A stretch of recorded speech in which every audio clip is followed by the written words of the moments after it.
주께서 사랑하시는 토요 새벽 성도 여러분, 잘 주무셨습니까? 오늘도 위로부터의 은혜와 위로가 가득한 주말 되시길 간절히 바랍니다.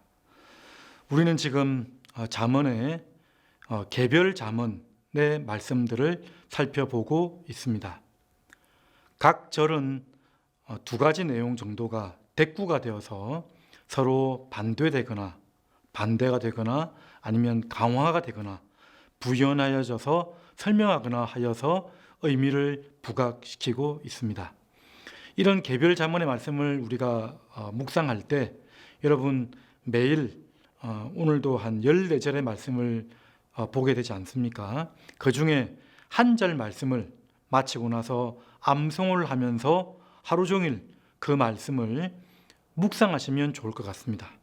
소가 여물을 먹고 나서 여러 번 되새김질을 하며 씹고 또 씹는 것처럼 그 한 절의 말씀을 깊이 묵상할 때 그 말씀이 주는 하나님의 통찰과 분별력을 갖게 될 것이라고 생각합니다. 오늘 말씀은 잠언 12장 말씀인데요. 잠언 10장부터 15장까지 솔로몬의 잠언 중에서 특별히 의인과 악인의 특징에 대해서 잘 설명되어져 있습니다. 그래서 그 말씀을 읽을 때 의인은 어떠한 사람인지 악인은 또한 어떠한 사람인지 살피면서 우리가 어디를 결정해야 될지 의인의 선택을 해야 되겠죠. 의인이 이러한 사람이다, 악인이 이러한 사람이라는 것을 보면서 함께 묵상하시면 될 것 같습니다. 의인된 자의 열매라는 제목으로 함께 말씀을 살피도록 하겠습니다. 자, 첫 번째는 의인은 하나님과 올바른 관계에 있는 자입니다. 올바른 관계에 있다.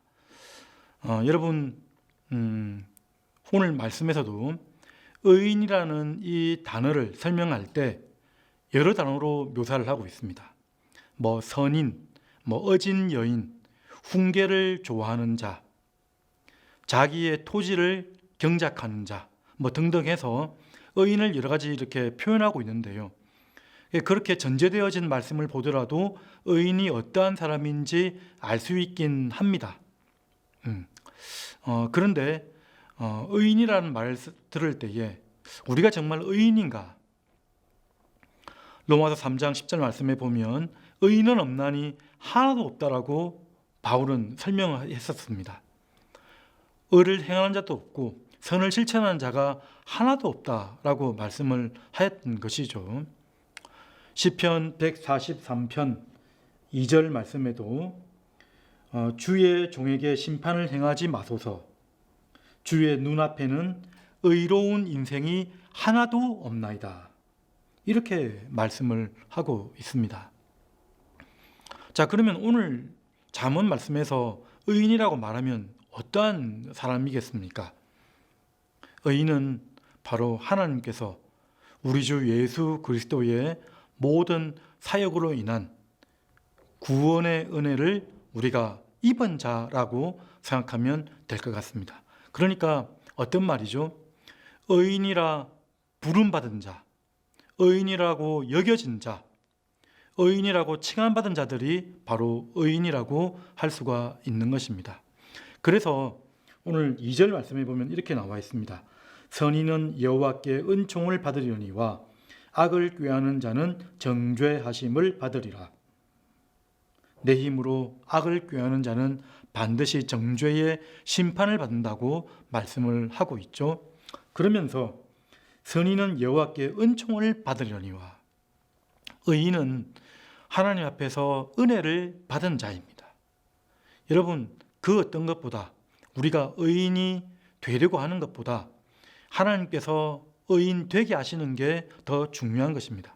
그래서 오늘 제목이 의인된 자의 열매라고 했지만 사실은 의인으로 여겨진 자의 열매, 이런 제목이 더 적당할 것 같다는 생각이 듭니다. 하나님의 은혜를 먼저 받아야 되는 것입니다. 오늘 말씀처럼 하나님의 은혜를 받고 여러분들도 오늘 아침에 이 예배의 현장에 섰을 때에 먼저 위로부터의 은혜를 간구하고 사모하는 일들이 필요하다는 것입니다. 그래서 사도행전 2장 38절 40절 말씀에 보면 사도들이 이스라엘 백성들에게 권면을 할 때 어떻게 권면을 합니까? 죄의 사함을 받으라, 성령의 선물을 받으라, 구원을 받으라 라고 이렇게 말씀을 합니다. 여러분, 우리가 의로운 행동을 하기 이전에 우리는 먼저 위로부터의 은혜를 받아야 합니다. 오늘 의인된 자로 여김받고 이 자리에 서 있는 저와 여러분들 계속해서 위로부터의 주님의 은혜를 사모하며 나가는 아침이 되길 간절히 바랍니다. 자, 두 번째는 의인은 말씀의 견고한 뿌리 가운데 생명을 살리는 자인 것입니다. 오늘 1절 말씀을 한번 보십시오. 1절에 보시면 훈계를 좋아하는 자는 지식을 좋아하거니와 징계를 싫어하는 자는 짐승과 같으니라. 훈계를 좋아하는 자는 지식을 좋아한다. 요즘 세상은 그런 것 같습니다. 잘못을 지적을 하면 모욕을 당했다고 생각을 하는 것 같아요. 그리고 이 행위를 마땅히 해야 될 일들을 가르치면 어떻게 생각을 하죠? 내 자유가 구속을 당한다고 생각을 하는 그런 시대인 것 같습니다.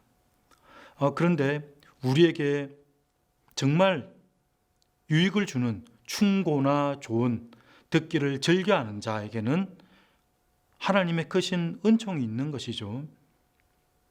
아버지의 훈계를 따르고 어머님의 가르침을 우리가 따르는 것이 이 훈계이고 또한 교훈이며 우리에게 말씀하시는 이런 지식이라고 할 수 있습니다. 근데 잠언 전체에서 지금 행해지는 말씀은 절대 훈계, 무엇이죠? 바로 생명의 말씀이라고 할 수가 있습니다.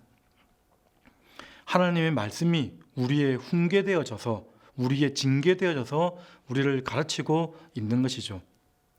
히브리서 12장 말씀에 보면 이 징계에 대해서 아주 잘 설명되어져 있습니다. 주께서 징계하시는 일을 경히 여기지 말고 주께서 가르치고 또 꾸지람을 당할 때에 낙심하지 말라라고 말씀을 합니다. 주께서 그 사랑하는 자들에게 징계를 행하신다라고 가르쳐주고 있는 것이죠. 하나님께서는 우리를 교훈하시고 징계하고 계시다는 것입니다. 디모데후서 3장 16절 말씀, 모든 성경은 하나님의 감동으로 된 것으로 교훈과 책망과 바르게 함과 의로 교육하기에 유익하다고 했습니다. 다 훈계와 징계와 지식에 관한 말씀들이죠. 마지막에 보면 의인 되기에 의인으로 교육하기에 유익하다라고 말씀을 합니다. 이는 하나님의 사람으로 온전하게 하며 선할 능력을 갖추게 하기 위함이라고 말씀하고 있지 않습니까? 하나님의 징계, 훈계를 받는 자가 바로 의인이라고 말씀합니다. 그러한 의인은 뿌리가 견고해져 있습니다. 3절, 7절 말씀을 보십시오. 악으로는 굳게 서지 못하거니와 의인의 뿌리는 움직이지 아니한다라고 했고요. 7절에 보면 의인의 집은 견고히 서 있을 것이라고 말씀을 하고 있습니다. 그리스도 예수 안에서 반세기 위에 지은 집은 비바람이 불고 홍수가 나도 무너지지 않습니다. 굳건히 세워지는 그러한 뿌리가 견고한 그런 내면 중심이 된다라고 가르치고 있는 것입니다. 그러한 사람은 정직한 사람입니다. 그래서 주변 사람들을 살리는 자가 된다라고 설명을 합니다. 4절 보십시오. 어진 여인은 그 지아비의 면류관이나 욕을 끼치는 여인은 그 지아비의 뼈가 썩음 같게 하느니라. 뼈가 썩음, 당장은 알지 못하는 채 고통도 처음에는 없습니다. 그러다가 마지막에 확 멸망해 버리는 그러한 형태를 보여주는 것이죠. 어진 여인은 아주 현숙하고 능력 있고 또 유순한 그런 여인은 남편의 영광이 됩니다. 주변 사람들에게 복을 끼치는 것이죠. 5절, 6절 계속 그러한 말입니다. 악인의 말, 의인의 말. 의인은 결국 6절 하반절에 보십시오. 정직한 자의 입은 사람을 구원하느니라. 구원한다라고 가르치고 있습니다. 살리는 말, 세우는 말을 하게 되고 또한 주변을 복되게 하는 사람이 될 것이라고 가르치고 있는 것입니다. 자, 마지막 세 번째는 의인은 자기 일에 충실한 자로서 선한 열매를 맺는 자입니다. 마지막 14절에 한번 보십시오.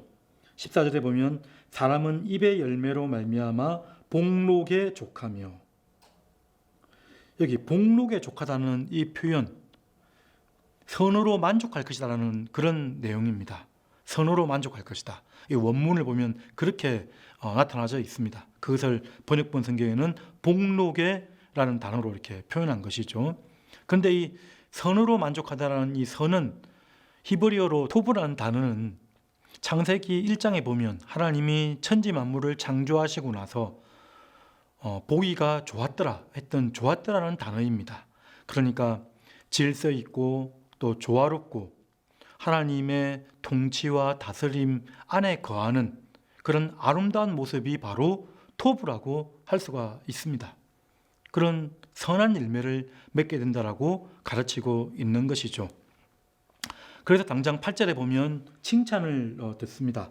사람은 그 지혜대로 칭찬을 받으려니와 마음이 굳은 자는 멸시를 받으리라. 이 마음이 왜곡된 사람은 전복되어져서 망하게 된다라고 가르치고 있는 것이죠. 칭찬을 받게 됩니다. 9절부터 12절까지 보십시오. 10절에 보면 자기의 가축을, 11절에도 자기의 토지를, 오늘 14절에도 보면 자기가 받느니라. 그러니까 하나님 앞에서 의인된 자는 자기 일에 충실한 자입니다. 다른 허황된 꿈을 꾸지 않고요. 불의의 이익을 탐하지 않고 내 안에 주신 것들을 소중하게 여기고 성실하게 행하는 자가 바로 의인된 자라고 가르치고 있는 것이죠. 비천히 여김을 받을지라도 9절입니다. 애매한 조롱과 핍박을 받을지라도 종을 부리는 자, 그 사람은 더 나은 사람이다라고 말씀을 하고 있죠. 그리고 10절에 보면 자기의 가축의 생명을 돌보나, 이 의인된 자는 생명조차 가축조차 소중히 여깁니다. 여기서 돌보다는 말은 아주 깊이 있게 안다는 뜻이거든요. 그 동물의 가축의 상태나 필요를 알고 구체적이면서 세심하게 돌보는 그런 행위를 말씀합니다. 악인의 긍휼은 잔인이라. 이게 무슨 말입니까? 악인은 가장 자비를 베풀 때에도 거칠게 대한다는 것입니다. 11절에 보면 자기의 토지를 경작하는 자는, 옆에 있는 땅 비교하지 않고요. 의인은 비교하지 않습니다. 도전을 받고 자극을 받기는 하지만 경쟁을 하거나 다른 사람들과 함께 비교를 해서 내 자존심이 떨어지거나 아니면 더 앞서가 나가려고 하는 그런 마음이 아닙니다. 주께서 주신 그 토지를 최선을 다해서 충실하게 성실하게 사는 자를 지금 말씀을 하고 있는 것입니다. 13절에 보면 악인은 입술의 허물로 말미암아 그물에 걸려도, 이 그물은 덫을 말하는 거죠. 덫 아니면 올무. 악인들은 그 입술에 의해서 덫에 걸리게 됩니다. 올무에 잡히게 되는 것이죠. 사실 오늘 12장 하반절에 보면 내일 매일 성경 본문이 되겠죠. 말에 대한 부분을 아주 많이 상세하게 다룹니다. 하나님께서 말씀으로 우리에게 가르치는 것처럼 우리 하나님의 백성들도, 우리 의인들도 우리 입술을 제어하고 온유하고 하나님 앞에서 선한 입술이 될 것을 우리에게 당부하고 있는 것입니다. 자, 그래서 오늘 말씀을 보면 잠언이 1장에 여호와 경외의 말씀이 있지 않습니까? 그리고 1장에서 9장, 그 9장 10절 말씀에도 여호와를 경외하는 것이 지혜의 근본이라고 말씀하십니다. 마지막 잠언 31장에도 그렇게 가르쳐주고 있습니다. 잠언 31장 30절 31절에 보면 그렇게 나와 있습니다. 고운 것도 거짓되고 아름다운 것도 헛되나 오직 여호와를 경외하는 자는 칭찬을 받을 것이라. 그 손의 열매가 그에게로 돌아갈 것이요 그 행한 일로 말미암아 성문에서 칭찬을 받으리라. 방금 말한 의인의 그 선한 열매와 같은 것이죠. 자기 손의 열매를 얻을 것이고 하나님 앞에서 칭찬을 받을 것이다 라고 우리에게 가르쳐주고 있습니다. 자, 오늘 말씀 위로부터의 은혜를 사모하는 아침이 되기를 간절히 바랍니다. 하나님의 은총을 입어야 됩니다. 예수 그리스도의 은혜가 풍성해져 있어야 됩니다. 오늘 성령 충만함을 놓고 먼저 기도해야 되겠죠. 그러면서 말씀의 깊이를 가지는 복된 아침이 되었으면 좋겠습니다. 그러한 말씀의 뿌리를 견고하게 가진 의인으로서 많은 사람들을 생명길로 이끄는 자가 되기를 간절히 바랍니다. 내 맡은 일, 나에게 주신 그 사명을 충실하게 감당하여서 그 손의 열매를 거두는 우리 하나님의 백성 되기를 간절히 바랍니다. 오늘 말씀을 묵상하시면서 또 하루 은혜 가운데 하나님의 사람으로 증거되어지기를 주님의 이름으로 축복드립니다. 자, 이 시간 다 같이 기도하도록 하겠습니다. 이 시간 기도할 때에 먼저는 성령 충만함을 놓고 기도하도록 하겠습니다. 성령 충만함, 성령님이, 내 안에 계신 성령님이 바로 제 사무이 되시는 하나님이시죠. 성령 충만함으로 오늘 하루도 우리의 말과 행동에 하나님의 성품과 하나님의 그런 사역들이 나타나도록 기도해 주시면 좋겠습니다. 그리고 하나님의 열매가 가득한 삶 되도록 다 같이 기도하도록 하겠습니다. 은혜로우신 하나님 아버지,